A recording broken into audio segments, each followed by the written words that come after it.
Hello दोस्तों, नमस्कार। आज हम जानेंगे जो रासायनिक अभिक्रिया होती हैं उनको बैलेंस किस प्रकार से किया जाता है। हमने यहाँ पर टॉपिक डाल दिया है रासायनिक अभिक्रियाओं को संतुलित करना यानी बैलेंस करना। तो यहाँ पर हम देखेंगे देखो, किसी भी रासायनिक अभिक्रिया को हम यदि करा रहे हैं तो उसमें दो नियम को फॉलो किया जाता है। एक तो होता है द्रव्यमान संरक्षण का नियम,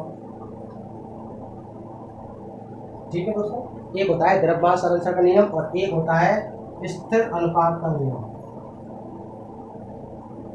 एक होता है स्थिर अनुपात का नियम, ठीक है। ये नियम बोलता है कि जो अभिकारक और उत्पाद होते हैं दोनों का जो द्रव्यमान है वो बराबर बराबर होना चाहिए। या द्रव्यमान संरक्षण की जो रियल वो तो यह है कि किसी भी रासायनिक अभिक्रिया में ना तो जो द्रव्यमान है बनता है और ना ही नष्ट होता है, ठीक है। वो चाहे बदलाव हो सकता है लेकिन नष्ट या नया बनेगा। एक होता है स्थिर अनुपात का नियम। ये होता है कि यदि कोई भी फॉर्मूला है उसमें जो तत्वों यानी कि परमाणुओं का जो अनुपात है वो हमेशा स्थिर होता है, वो हमेशा फिक्स होता है, ठीक है। तो ये दो नियम होते हैं। तो अब हम जानेंगे कि स्थिर अनुपात यानी कि जो रासायनिक अभिक्रियाएं उनको बैलेंस यानी कि संतुलित किस प्रकार से किया जाता है, ठीक है। तो जो संतुलित करने की जो विधि है यानी कि संतुलित करने की जो विधि है उसको कहते हैं हम हिट एंड ट्रायल विधि। क्या बोलेंगे? हिट एंड ट्रायल विधि। इसको अनुमान विधि भी कहा जाता है।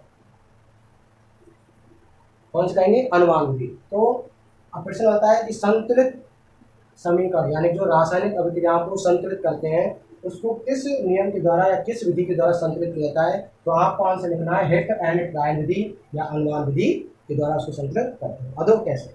जैसे एक एग्जाम्पल लेते हैं, यहाँ पर हम एक ले लिया H2 + Cl2 change into HCl, ठीक है। अब यहाँ पर देखिए एक अभिक्रिया है तो ये अभिकारक है हमारे, ठीक है, और ये उत्पाद कहलाते हैं, प्रोडक्ट बोलते हैं इनको। क्या बोलेंगे? प्रोडक्ट, ठीक है।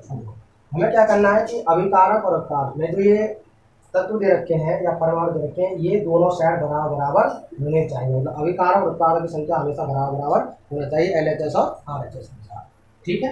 अब देखो जैसे हम देखते हैं यहाँ पर, तो यहाँ पर देखो हाइड्रोजन के मॉलिक्यूल बताओ कितने हैं। देखो हाइड्रोजन कितने यहाँ पर 2 हैं, जबकि यहाँ पर देखेंगे तो कितने बताओ 1। और यदि ये यहाँ पर हाइड्रोजन बताओ 1 है जबकि यहाँ पर कितने बताओ हाइड्रोजन 2 है, तो इधर कम है। तो देखो हमें क्या करना है, ये 2 बनाना है। तो इसमें क्या है, ना तो हम जोड़ते हैं, ठीक है, ना घटा करते हैं और ना ही भाग देते हैं। इसमें क्या रहता है? गुणा, ठीक है। क्या करेंगे? इसमें गुणा करेंगे हमेशा। तो बताओ मैं कौन सी संख्या से गुणा करूं कि 2 आ जाए। तो हम देखेंगे कि जो एक 2 अंक है वो एक ऐसी संख्या है कि हम 1 से गुणा कर दें तो 2 आ जाएगा। तो हमेशा गुणा करना हमेशा, ठीक है। तो बताओ हाइड्रोजन बताओ कितने होंगे, बताओ 2। और देखो 2 कब होगा, तो हमने यहाँ पर क्या रखा 2। तो इस 2 को हमें सूत्र के आगे रखना है, ना तो बीच में रखना है ना पीछे रखना है, ये हमेशा रखना है। जो भी संख्या घटेगी या बढ़ेगी उसको सूत्र के आगे ही रखेंगे। तो बताओ हम क्या रख देंगे यहाँ, ठीक है। तो 2 बढ़ाया हमने। अब देखो अब दोबारा देखें तो हाइड्रोजन बताओ कितने हो गए 2। और देखो हाइड्रोजन यहाँ पर भी बताओ कितने हो गए 2। Cl बताओ कितने हो गए 2 और यहाँ पर बताओ Cl कितने हो गए 2, ठीक है। अणु जो किसी भी सूत्र में अणु या परमाणु संख्या कैसे कैसे निकालते हैं ये हमने आपको पहले बता चुके हैं। आप वीडियो को रिवर्स करके या फिर वापस से जो हमारा यूट्यूब चैनल है उसमें इनकी लिस्ट डली हुई है उस पर देख सकते हैं, ठीक है। कोई भी दिक्कत हो तो आप कमेंट बॉक्स में कर सकते हैं। देखो यहाँ पर जब देखा हमने तो यहाँ पर देखो इधर दोनों अभिकारक हाइड्रोजन क्लोरीन संख्या बराबर बराबर हो चुकी है, ठीक है। एक उदाहरण द्वारा समझते हैं। जैसे एक ले लिया हम H2 + O2 change into H2, ठीक है। H2 + CO2 sorry H2 + O2 change into H2। और देखो यहाँ पर देखते हैं कि हाइड्रोजन बताओ कितने हैं, यहाँ पर 2, जबकि यहाँ कितने बताओ 2, तो बराबर है। यहाँ पर ऑक्सीजन कितने बताओ पूरे में 2, जबकि यहाँ कितने बताओ 1। अब देखो यहाँ पर ऑक्सीजन है भैया 2 और यहाँ पे ऑक्सीजन बताओ कितने हैं 1। अब बताओ इसको 2 बनाने के लिए हम क्या करेंगे, 2 से गुणा कर देंगे। तो कर दो लोग, बताओ कितने आ गए 2, ठीक है। यहाँ पर 2 आ गए। और देखो हमने ऑक्सीजन इधर बढ़ाया ना तो 2 बढ़ाया तो हम क्या लगाएंगे 2 बढ़ा देंगे, ठीक है। अब ऑक्सीजन 2 लगाते ही ऑक्सीजन यहाँ पर 2 हो चुके हैं। अब देखो यहाँ पर हाइड्रोजन बताओ कितने हैं 2, अब यहाँ बताओ कितने हो गए 4। अब देखो हाइड्रोजन यहाँ पर हो चुके हैं 4 और यहाँ पर हाइड्रोजन बताओ कितने हैं 2। अब बताओ मैं 2 में किसका गुणा करूँ कि 4 बन जाए। तो हम देखेंगे कि यहाँ पर 2 का गुणा कर दें तो बताओ कितने हो जाएंगे 4। तो ये दोनों बराबर हो जाएंगे ना। तो बताओ आगे क्या लगा देंगे 2, हो गया बैलेंस। इस प्रकार से हमें समीकरण को बैलेंस करना है। और देखो एग्जाम्पल,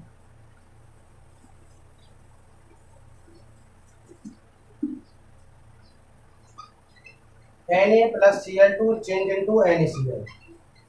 देखो एक रिएक्शन हमारी Na+Cl2 चेंज इनटू NaCl। अब देखो यहाँ पर देखेंगे तो Na बताओ कितने हैं, एक, और इधर देखेंगे कितने हैं, एक, बराबर हो गए। Cl बताओ कितने हैं, दो, और जब इधर कितने हैं, एक। अब देखो इधर Cl हो गए दो, और इधर बताओ Cl बताओ कितने हैं, एक। इसका मतलब इधर ज्यादा है, और ये दो है, ये एक है। अब बताओ हम किससे गुणा करें कि बताओ दो बन जाए, तो हम देखेंगे यदि हम दो से गुणा कर दें तो बताओ ये कितने हो जाएंगे, दो हो जाएंगे। तो बताओ हमने दो से गुणा किया ना, तो जो भी संख्या हमने घटानी है बढ़ानी है वो पूरे सूत्र के आगे रखनी है। अब देखो दो रख दिया। अब देखो अब क्लोरीन यहाँ पर दो थे तो क्लोरीन यहाँ पर दो हो चुके हैं। अब जैसे ही हमने दो आगे रखा तो सोडियम बताओ कितने हो गए, दो। इधर सोडियम कितने हैं, एक। तो हम क्या करेंगे बताओ, इसको दो बनाने के लिए इसको आगे रख देंगे, तो हो गया बैलेंस। तो बहुत ही सरल तरीका है दोस्तों, इससे अच्छा सरल तरीका आपको कहीं नहीं मिलेगा। ठीक है, यहाँ पर आपको एग्जाम्पल दिखाई दे रहे हैं यहाँ पर, तो यहाँ पर ये तीन एग्जाम्पल आपको लिखे हैं, और देखो इनको बैलेंस करना है। देखो कैसे करेंगे, तो यहाँ पर हम देखेंगे तो देखो ये वाला है ना, पहले से इसको देखते हैं। बताओ पूरे इसमें यानी कि यहाँ से लेकर के यहाँ करके मैं हाइड्रोजन की संख्या बताओ कितनी है। और देखो हाइड्रोजन संख्या निकालेंगे तो एक हाइड्रोजन तो ये रहा, ठीक है, एक तो इस सूत्र में, और देखो दो पोस्टल आ रहा है, तो देखो दो यहाँ सूत्र में होंगे, ठीक है, हाइड्रोजन। अब बताओ टोटल हाइड्रोजन बताओ कितने हो गए, तीन। कितने हो गए, तीन। उधर देखेंगे, देखो इधर बताओ ये ना, तो देखो कितने हैं टोटल, दो हाइड्रोजन है। और देखो इस दो हाइड्रोजन इधर है, जबकि इधर के काम बताओ टोटल कितने हैं, तीन। अब बताओ कैसे करेंगे। अब ऐसा तो है नहीं कि यहाँ पर हम एक रख दें तो लोग तीन हो गए, फिर भी बताओ कितने हो गए, दो। देखो दोस्तों यहाँ पर थोड़ा सा हमें थोड़ा सा इमेजिन करना है। यदि हम इसको चार बना दें, कितना बता रहे हैं, इसको यदि हम चार बना दें तो देखो हमें इधर भी चार करने पड़ेंगे ना, ठीक है। यदि मैंने माना कि यहाँ पर दो रख दिया और यहाँ पर बताओ कितने हो गए हाइड्रोजन, चार हो गए, ठीक है। अब देखो इधर हमने भी तीन प्लस चार करने हैं, तो देखो क्यों ना इधर दो तो है ही है, हम बताओ क्या करें, इधर यहाँ पर दो लगा देते हैं। अब देखो जैसे ही दो लगाएंगे ना, हाइड्रोजन बताओ कितने हो गए, दो, और दो कितने हो गए, चार। तो देखो इधर भी हाइड्रोजन चार, इधर भी हाइड्रोजन चार, तो ये बराबर हो गए ना, ठीक है। आगे देखो अब देखेंगे हम नाइट्रोजन की संख्या। अब देखो नाइट्रोजन बताओ कितने हैं पूरे में, दो। इधर बताओ कितने हैं नाइट्रोजन, दो। तो देखो दो, दो, ठीक है, अच्छा बराबर हो गए। ऑक्सीजन कितने हैं, और देखो ऑक्सीजन बताओ कितने हो, छः, तो ये हो गए, और दो इसमें दे रखे हैं, बताओ कितने हो गए टोटल, ऑक्सीजन हो गए आठ, ठीक है। और देखो इधर ऑक्सीजन देखो इधर देखने हैं, तो तीन दूनी छः, और दो एकम दो, तो दो कितने हो गए बताओ, आठ। बताओ ऑक्सीजन कितने हो गए, आठ। तो आठ इधर बताओ कितने हो गए, बराबर। आगे देखो कैल्शियम कितने हैं बताओ, एक। कैल्शियम कितने हैं, दो, हो गया बैलेंस। तो इस प्रकार हमने तो दो यहाँ पर रखा और दो यहाँ रखा, तो जैसा दो दो रखा, देखो एक हाइड्रोजन तो ये रहा और दो ये, दो और एक तीन, तो देखो हाइड्रोजन बताओ कितने हो गए, चार। और देखो इधर चार हाइड्रोजन हो गए, इधर तीन है, तो हम क्या करेंगे, इसको चार बनाने के लिए हाइड्रोजन को, सॉरी इधर चार हो गए, देखो दो एकम दो और दो चार, तो हाइड्रोजन बराबर हो गए। आगे चलो सल्फर एक, सल्फर एक। ऑक्सीजन देखो कितने हो गए, ऑक्सीजन हो गए, हो गया बराबर, ठीक है। आगे देखो, आगे इसको देखेंगे, देखो पीबी एक, पीबी एक, ऑक्सीजन एक, ऑक्सीजन दो। और देखो इधर ऑक्सीजन दो है, तो बताओ इसको दो बनाने के लिए क्या करेंगे, आगे दो लगा देंगे। तो जैसे आगे दो लगाएंगे तो ये ऑक्सीजन दो हो जाएगा। कार्बन बताओ कितने हैं, एक, इधर भी कार्बन एक, और देखो पीबी यहाँ पर दो हो गए हैं, तो बताओ इसको दो करने के लिए हमें आगे तीन लगाना है। तो इस प्रकार हमने ये समीकरण आपको बैलेंस करके दिखाया। तो दोस्तों देखो यहाँ पर हमने और उदाहरण लिए आपके लिए, तो देखो कैसे करेंगे, इनको बैलेंस करना है। देखो इधर बताओ नाइट्रोजन कितने हैं पूरे में, दो। इधर कितने बताओ, एक। और देखो इधर एक, इधर दो, इधर नाइट्रोजन बताओ कितने हैं, दो। इधर नाइट्रोजन बताओ कितने हैं, एक। अब बताओ इसको, इधर तो दो है, इधर एक है, बताओ इसको दो करने के लिए हम क्या करेंगे, इसको दो करने के लिए बताओ हम किससे मल्टीप्लाई कर देंगे, दो से। तो देखो हमने यहाँ पर दो रखो तो दो रखो यहाँ पर कर दिया, ठीक है। तो दो रखते ही नाइट्रोजन हो गए दो। अब देखो हाइड्रोजन बताओ कितने हैं, दो।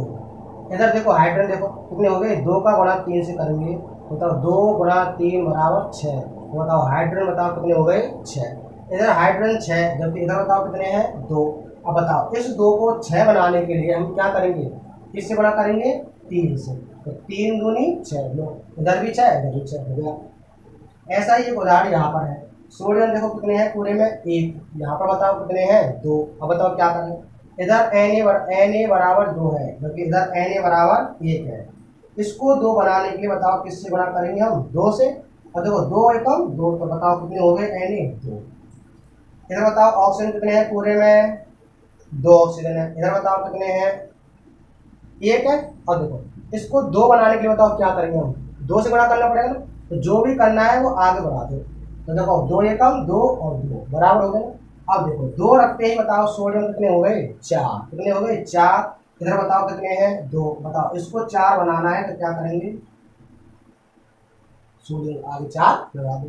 आगे ये वाला है तो यहाँ पर पूरे में बताओ कितने कार्बन है 1, इधर बताओ कितने कार्बन है 1, बराबर, ठीक है कोई दिक्कत नहीं। इधर देखो हाइड्रोजन कितने हैं 4, और इधर बताओ हाइड्रोजन कितने हैं 2। और देखो इधर हाइड्रोजन 2 है तो इसको 4 बनाना है, तो देखो इसको 4 बनाने के लिए बताओ किससे गुणा कर देंगे, 2 से। 2 दूनी 4 तो बराबर हो गया। आगे देखो ऑक्सीजन बताओ कितने हैं 2, इधर बताओ कितने हैं ऑक्सीजन, तो 2 ये ले और बताओ देखो 2 और 2 4, तो इधर 4 ऑक्सीजन जबकि इधर 2। बताओ इसको 4 करने के लिए इधर 2 ऑक्सीजन, ठीक है। तो इस प्रकार दोस्तों बहुत ही आसान है किसी भी रासायनिक अभिक्रिया को संतुलित करना, ठीक है। आपको बहुत ही सरल तरीके से हमने बताया है, इससे सरल तरीका आपको कहीं नहीं मिलेगा, ठीक है दोस्तों। तो आपको कैसा लगा वीडियो, तो आप आपको पसंद आया नहीं आप कमेंट बॉक्स में लिख सकते हैं, ठीक है। यदि कोई भी प्रॉब्लम हो तो आप कमेंट बॉक्स में लिख सकते हैं, हम दोबारा भी आपको समझाएंगे, ठीक है दोस्तों। मिलते हैं अगली वीडियो में, नमस्कार।